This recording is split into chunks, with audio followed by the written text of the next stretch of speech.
Hello students, आज हम बात करेंगे एक important question class 12th physics के अंदर जो कि पूछा जाता है एग्जामिनेशन के अंदर, बोर्ड एग्जाम्स में आपका। वो क्या है? साइक्लोट्रॉन की बनावट, सिद्धांत तथा कार्यविधि का सचित्र वर्णन करें। ये आपको जनरली 5 मार्क्स में पूछा जाता है।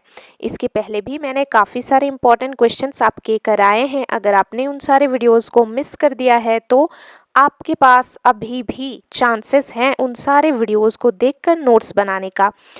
आपको उन सारे वीडियोस का लिंक जो है डिस्क्रिप्शन बॉक्स में मिल जाएगा, तो प्लीज़ आप डिस्क्रिप्शन बॉक्स जरूर चेक करें। तो चलिए समझते हैं साइक्लोट्रॉन को। देखिए, सबसे पहले साइक्लोट्रॉन काम क्या करता है, मैं आपको थोड़ा सा आइडिया दे देती हूँ ताकि जब हम पढ़ें तो आपको ऐसा नहीं लगना चाहिए कि ये सब कुछ क्या है, मुझे तो कुछ समझ में ही नहीं आ रहा है या फिर आ रही है। ठीक है, देखो, साइक्लोट्रॉन जो है ना, वो एक डिवाइस है जो क्या करता है, चार्ज पार्टिकल होता है ना हमारे, उसका एनर्जी और त्वरण यानी एक्सेलरेशन को बढ़ाने का काम करता है। ठीक है, और बेसिकली हम साइक्लोट्रॉन का इस्तेमाल जो है अनचार्ज्ड पार्टिकल में नहीं करते हैं, चार्ज्ड पार्टिकल में करते हैं। दूसरी चीज़ आपको ये ध्यान रखना है कि हम इलेक्ट्रॉन के लिए भी साइक्लोट्रॉन का इस्तेमाल नहीं करते हैं क्योंकि इलेक्ट्रॉन काफ़ी ज़्यादा हल्का होता है। ये दो चीज़ें आपको पता होना चाहिए। ठीक है, अब एग्जामिनेशन में तो हमें ऐसे अगर कोई आपको ओरली पूछे तो आप उन्हें समझा सकते हैं, राइट, कि साइक्लोट्रॉन का काम क्या है, अभी मैंने आपको बताया। बट एग्जामिनेशन में आपको 5 मार्क्स चाहिए होता है, उसके लिए आपको किस तरह से लिखना है यहाँ पर देखिए और नोट्स बनाइए वीडियो को पॉज करके। हम लिखेंगे, यह एक आवेशित कण को क्या करता है, गतिज ऊर्जा प्रदान करने वाला त्वरित्र है ये। ठीक है, कौन? साइक्लोट्रॉन। अब आपको फिगर ड्रॉ करना है, फिगर आपको जरूर से ड्रॉ करना है।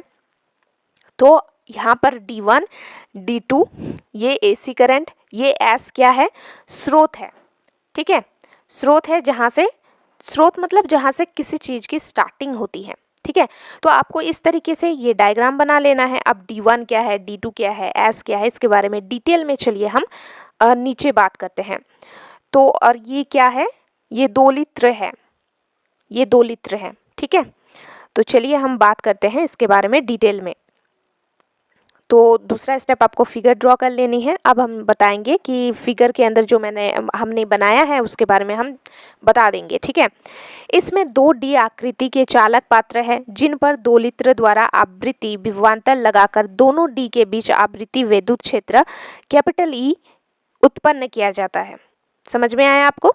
स्रोत S से आवेशित कण उत्सर्जित होता है जिसे विद्युत क्षेत्र द्वारा त्वरित कर ऊर्जा दी जाती है।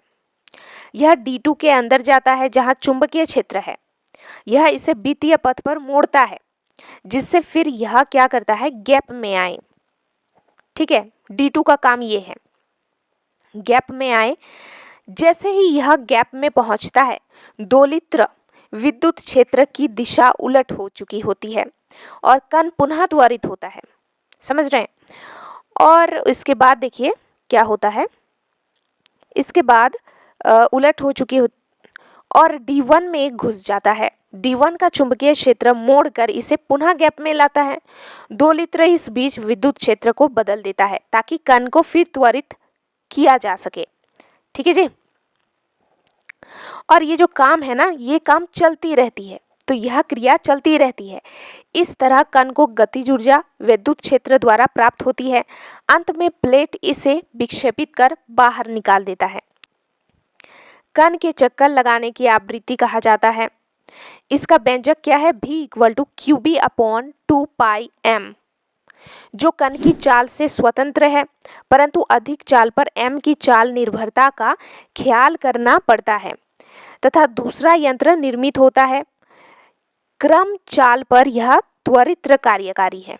ठीक है, तो ऐसे साइक्लोट्रॉन के बारे में लिख देनी है एग्जामिनेशन के अंदर, तो ये आपको 5 मार्क्स मिल जाएगा। ठीक है, तो आई होप आपको समझ में आया होगा। तो प्लीज़ इस वीडियो को लाइक करें, इस चैनल के साथ जुड़े और अपने 10 फ्रेंड्स के साथ शेयर भी करें। और मैं आपको बता दूं, कल सुबह 6 AM, एक्चुअली हम लोग ना सुबह 6 AM एक दिन गैप कर करके हम क्या करते हैं कि लाइव क्लास में आप लोगों को ऑर्गेनिक केमिस्ट्री की क्लासेस प्रोवाइड करती हूँ। तो प्लीज़ आप कल का जो क्लास है वो मिस मत कीजिएगा। कल 6 AM मॉर्निंग को मिलते हैं लाइव क्लास में। Thank you.